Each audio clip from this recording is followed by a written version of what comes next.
Now, you'll remember in June last year that the then President Joe Biden was pretending he could run again for a second term. I'd been saying for 3 years that he'd never do that. And George Clooney and the Hollywood crowd actually held a fundraiser for Biden, and he looked so lost that Barack Obama had to lead him off the stage. We showed you that here at the time. It wasn't long after that, after a disastrous debate performance, that Clooney was one of those calling for Biden to stand aside, writing in the New York Times that he loved Joe, but that he had to go. Now, why do I mention this now? Well, because Joe Biden's problematic son, Hunter, has given a rare interview, and a bizarre one, and he's unloaded on Clooney. Him, and everybody around him. I don't have to be nice. Number one, I agree with Quentin Tarantino.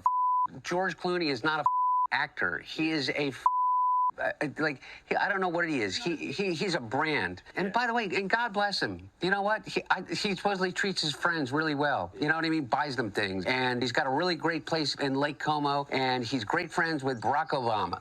You. What do you have to do with anything? Why do I have to listen to you? Let's go to Kristen Tate, our US analyst. Now, Kristen, who the hell let Hunter Biden out? That is a great question, Chris. Oh my gosh, he is such a loser. It's so cringeworthy watching this, knowing that Hunter Biden has been described as Joe Biden's chief of staff during the last year he was in office.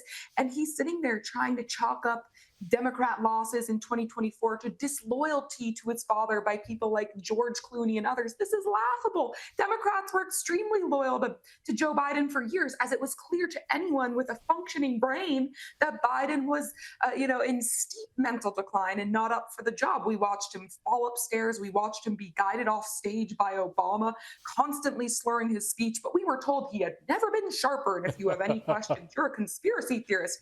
It was only when he was on that debate stage, he completely froze, and the whole thing was exposed. The entirety of his mental decline was exposed, that the Democrats turned on him. So if anything, they lost in 2024 because the Democrats were too loyal to him for too long. By the time they did turn on him, it was too late.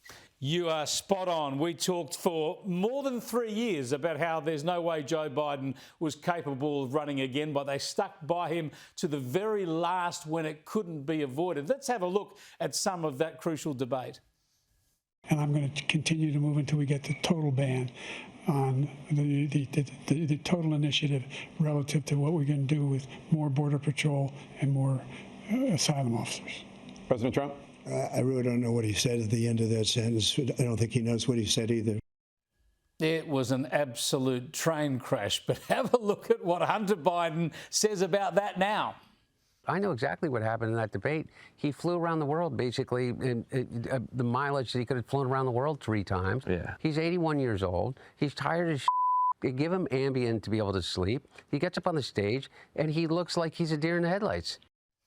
Kristen, blaming it on the sleeping pills. This is absolute arrant nonsense. Biden had been back in the country for about 6 days. He'd been resting at Delaware and at Camp David. He had plenty of preparation. He just stuffed up because he was not up to it. Yeah, of course. I mean, even if you take what Hunter just said there at face value, Joe Biden still shouldn't have been president. You're telling me the president of the United States was so tired he couldn't handle his normal duties and he had to be taking sleeping pills all the time? I mean, he was an elderly man in steep mental decline. This happens to everyone at different paces. He had been way too far gone to be the leader of the free world. And during that debate, it was just too much for the elites to try to hide it up anymore. If they had, somehow orchestrated a graceful exit from the campaign, even just several months earlier, things could have gone very differently for the Democrats in 2024. We really could have had President Kamala Harris, but they just waited too long until everyone in the media and the Democrat elites, they all had egg on their faces when we saw that debate performance.